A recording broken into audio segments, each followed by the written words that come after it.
What's up, guys? Fantasy Joe back here with some more Dynasty content. Bringing you Dynasty Players Buy Low Part 3.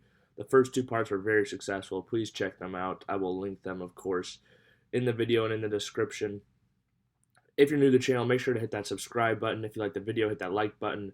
Please share with your friends. And as always, leave any questions or comments on the comment section down below, and I will respond. As always, if you guys haven't yet, if you're a Dynasty player, which I assume most of you are, check out the series I did on making the case for the number one pick in the Dynasty mock drafts.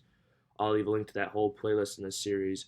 I would check that out if you've got a Dynasty rookie draft coming up, because I go through the case for Jamar Chase, Devonta Smith, Travis Etienne, Najee Harris, Kyle Pitts, other players, and why they could be the number one pick in a Dynasty rookie mock draft. Highly recommend you check out that series. But without much further ado, let's hop into our first Dynasty Buy Low player of this video. And that player is quarterback Carson Wentz. Now, the reason that he's on this list as a buy low is because he is currently just kind of being thrown out in the trash. People are really ranking him, QB 17 or lower. I've seen him Dynasty quarterback lower than 20. And I just think that, with all that he's got going for him in this new situation, I think that's too low. And I think we're just throwing out the baby with the bathwater, if you would say. And I think now is a great time to go buy low. You want to buy low in Dynasty when other people are running out of the fire. You want to run into the fire. That's how you create a great deal. And I think Carson Wentz is a guy you can acquire for just very little, and so just take the chance if you need a quarterback. The reasons that I think this, when we saw Carson Wentz be extremely successful in his past, it was with a great offensive line. The Indianapolis Colts last year allowed 19 sacks. Carson Wentz was sacked over 50 times last year, and he didn't even complete the season. He played 12 games. So just to put that into perspective, just how bad that offensive line was in Philly last year, how banged up they were, and how good this offensive line he's going to in Indianapolis is. That's reason number one. Also, he's reunited with his former offensive coordinator in Philadelphia, Frank Reich. Last time he was with Frank Reich was that 2017 MVP season. His 14-game pace, he was on pace for over 4,000 yards and 40 passing touchdowns, and would have been sacked only 28 times that year. Just to put in perspective how that offensive line has affected his play in other times. Another reason I want to point out is, let's look at Phillip Rivers last year. Phillip Rivers in this Indianapolis offense last year threw for 4,169 yards and 24 touchdowns. And that was an old Phillip Rivers who also has turf toe. I just really think that if you are going to really tell me that you don't think Carson Wentz at this point in his career can do that type of production, then I just disagree. I think that once he figures out, I really just think Carson Wentz was putting a little bit too much air, a little bit too much touch on all of his passes. Just continues to get back to rear and back throwing lasers. And I think Frank Reich definitely saw that. I think anyone who could really see football saw that last year watching Carson Wentz play. I think there'll be a major adjustment in his play style as a result. Now, I think he's going to keep running, which is another reason why I think he's good for fantasy. But I just think that, he's going to start taking a little bit more of that touch off the ball, put a little bit more zip on it, and he's going to get right back to where he was, and he's in a better offensive situation. Okay, so let's look at another thing. Weapons. In 2019, Wentz threw for 27 touchdowns, and no receiver had over 1,000 yards. No player had over 1,000 receiving yards. The leading receiver on the team was Zack, who didn't even have 1,000 yards. And then the next up was Dallas Goedert, who had right around 600 yards. And the leading receiver on the team was third on the team, and it was Alshon Jeffrey, who only had played in 10 games at 490 receiving yards. So even though some people might be critical of the weapons that he has in Indianapolis with Michael Pittman Jr., Paris Campbell, Jonathan Taylor out of the backfield, and of course T.Y. Hilton, Michael Pittman Jr., I think I mentioned him as well. Just trying to make sure I hit everybody, and the tight ends they have there. But I really just don't think it's going to be much worse than what he had in Philly. In his last 2 years ago in Philly, he was a solid option, And he's a guy who runs the ball as well. Had 5 rushing touchdowns last year. Had to do a little bit out of desperation, but still, bringing any kind of rushing baseline is a good thing. If I was a Dynasty owner, I would definitely go buy low on Carson Wentz. See if you could take Sam Darnold in a piece or something like that and get a Carson Wentz in Indianapolis. If you could find somebody who's interested in him. I also like to buy Sam Darnold, though. I think he could be, a poor man's Derek Carr if you're desperate in fantasy at quarterback. But yeah, I would just go in and offer a low ball offer. I think a lot of people are sick of Carson Wentz, and I would be a time when I would try to buy him. Moving on to our next player, we've got Robby Anderson, who's coming off a career season, recorded 95 receptions for 1,096 yards and 3 touchdowns last year. He had a really, really good season. The only thing that really brought him down was those 3 touchdowns. He only caught a touchdown on 2.5% of his receptions, which is very, very low.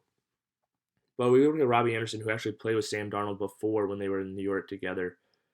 Darnold targeted Robby Anderson 163 times. Robby caught 88 of those targets for 1,353 yards and 11 touchdowns, which is a 6.7% touchdown percentage. So compared to that 2.5% he had last year. So I think Robby is really being utilized in a new way that he wasn't utilized as when he played with the Jets. He never had a season with 95 receptions when he played with the New York Jets by any means. But that touchdown percentage was up a lot higher when he played with Sam Darnold. And you could say, is that because he's getting more of those receptions? You could make that argument. But really, I think it was because more of Teddy's nature and the fact that he likes to throw short and do things like that. I think they're going to stretch the field a little bit more with Robby Anderson next year. I think he's going to catch more touchdowns. I think he's going to be heavily involved in the offense. And I've seen him ranked way, way too low, wide receiver 44, wide receiver 50 in dynasty leagues. And I just don't understand that. Everyone's giving DJ Moore this huge bump up because of Sam Darnold going to the Carolina Panthers, but they're not giving Robby Anderson any bump up. And if anyone other receiving options, I think Robby Anderson gets a bigger bump up than DJ Moore, having played with Sam Darnold previously. And I don't think that's a bad thing for DJ Moore. I'm not saying that, trying to hate on DJ Moore, but I just think you can't bump DJ Moore all the way up to this crazy high receiver and then have Robby Anderson way down here when he's the only one that's actually played with Darnold before and is coming off the best season of his career. I just think he's a talented football player. Sam Darnold is going into the best situation of his career. And I think I like both of those guys to produce. He's a guy I would really like to go in and buy low on.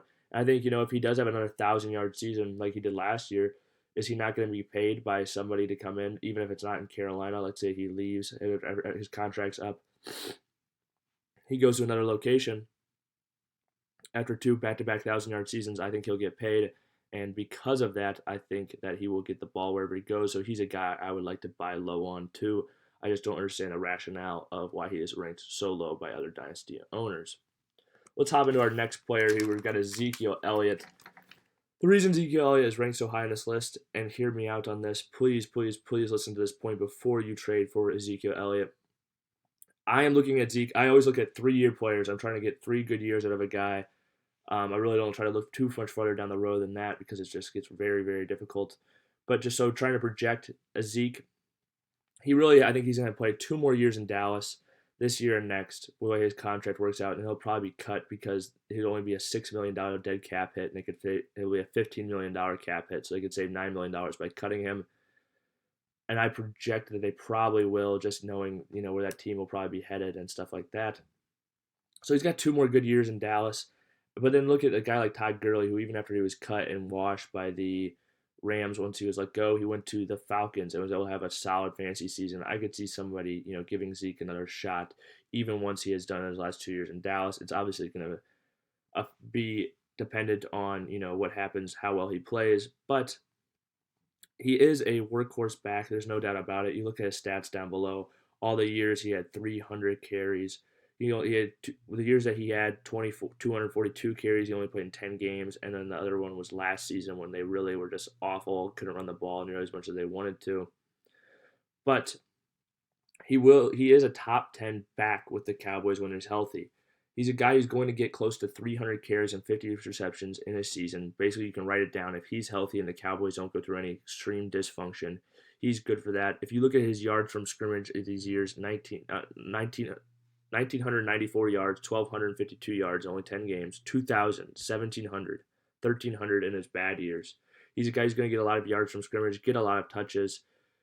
And the Cowboys, you got to remember, the Cowboys, part of the reason he was so bad, not only was Dak hurt this year, but they lost their left tackle, Tyron Smith. They lost their right tackle, La'el Collins. They lost their center, Travis Frederick, who retired.